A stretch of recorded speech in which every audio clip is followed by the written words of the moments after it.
Thailand's entry rules have been drastically changed now in 2026, including the latest visa changes and also the passport condition. Now, what is this passport condition? What are the latest rules? I'll be talking about this in this video step by step. Now, if you're going to Thailand anytime soon, this video is going to be a game changer for you, because I'm going to explain not only the latest entry rules to Thailand, not only the latest visa changes, but also how to book your activities at a very cheap cost, and also the most important point, that is your currency exchange, which is the best currency exchange center here in Bangalore or in your home city. I'll be explaining everything in this video. So, but before we get started guys, just a friendly reminder that 98% of you who are continuously watching my channel are non-subscribers. So please hit the subscribe button and support my channel.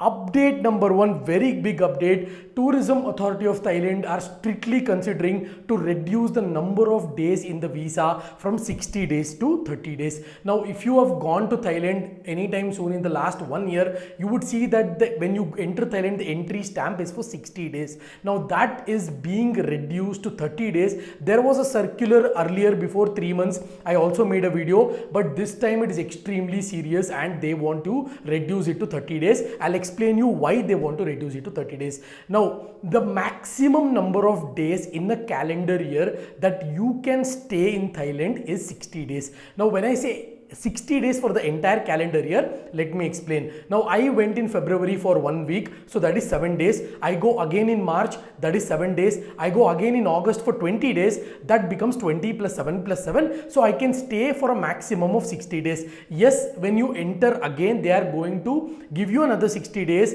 but the problem is they are going to ask you several questions on why you are staying in Thailand for more than 60 days in terms of tourism. You may have to answer additional 3 or 4 questions with solid proofs and documentation. And also there has been a recent conflict between Thailand and Cambodia where there have been visa runs from Cambodian citizens into Thailand, and there has been a lot of overstays.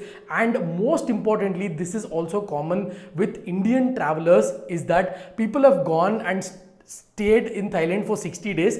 Just before 60 days expiry, they exit and enter Thailand once again to extend for another 60 days. Now, this has been completely banned now, and you have to show solid proofs before you exit and enter Thailand. And also, that they are considering Thailand visa to be 30 days. Yes, you can increase to another 30 days, that stays, but the maximum cap that you can stay for at a time when you enter Thailand is only 30 days. And this makes total sense, because when I've gone to Thailand around 9 to 10 times, and each and every stay I've stayed like maximum for 6 to 7 days, not more than that. First time when I went, I stayed for like 10 to 12 days, but apart from that, I've only stayed for a maximum of 7 to 8 days on my every visit. So this makes complete sense. The next thing is, most people neglect about this point, is mandatory documents. Now, mandatory documents, I'll keep it very simple guys. First mandatory document is TDAC, Thailand Digital Arrival Card. I've made a video, dedicated video, how to fill your TDAC under 5 minutes. So please watch this video, you will gain the complete information. The second important document is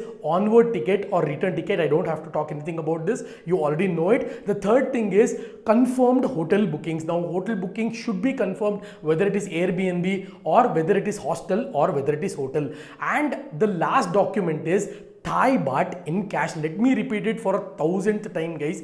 Thai baht should be in cash, not US dollars, not Indian national rupee, not UK pounds, not any other currency. It has to be in cash. And if you want to know the best currency exchange center, this is not promotion, please follow me and then ping me on Instagram. I'll give you the best currency exchange center.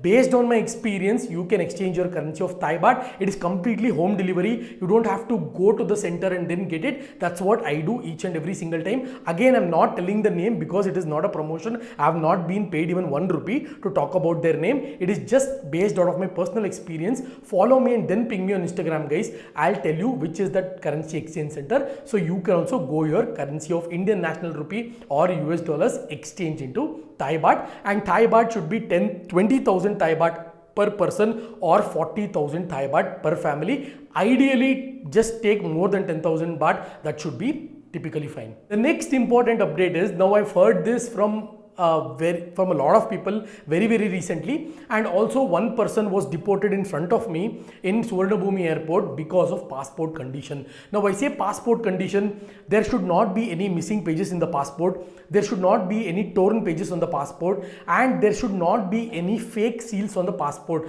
Now when you go to different European countries, you can just walk into their library or something and get a stamp on your passport, like Liechtenstein. Now Liechtenstein, there is no border controls. If you want to have a Liechtenstein stamp on your passport, ideally you have to go and get it. But if your passport is having very few stamps, this is very easy for the immigration officer to identify. So do not get any dummy or fake stamps on your passport. The next thing is passport should be 6 months valid minimum at the time of entry. Now I've been saying this a lot of times, but people are having the same questions over and over again.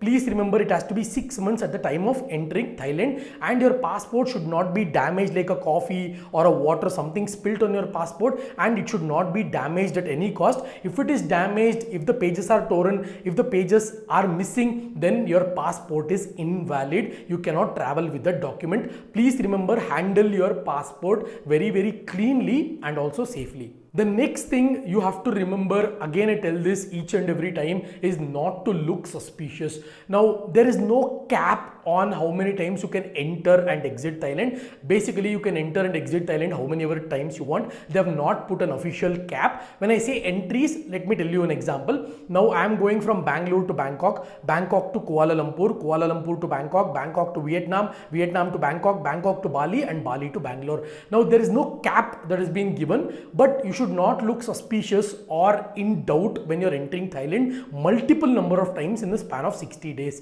Now you have to be very sure, answer to the immigration officer confidently, because when it is tourism, these things are very common, but you should not panic and give wrong answers. You should just answer to the point, be polite to the immigration officer, and any kind of recording in your mobile or GoPro or any meta glasses is completely banned. And if you're caught recording what is happening in the immigration, you will be heavily fined or even being deported or denied entry into Thailand for X number of years. So be very careful when you're entering and exiting Thailand. Follow the rules properly. So these are the things basically you need to keep in mind when you're going to Thailand. It is still the high season. The high season is till April end. You can still go to Thailand and enjoy. From May 1st to October, there's going to be a lot of rains, even in places like Bangkok. So be sure when you want to go to Thailand and when to avoid Thailand. Now it is a very good time to go. I hope this video was very useful to you guys. I'll catch you guys in my next video.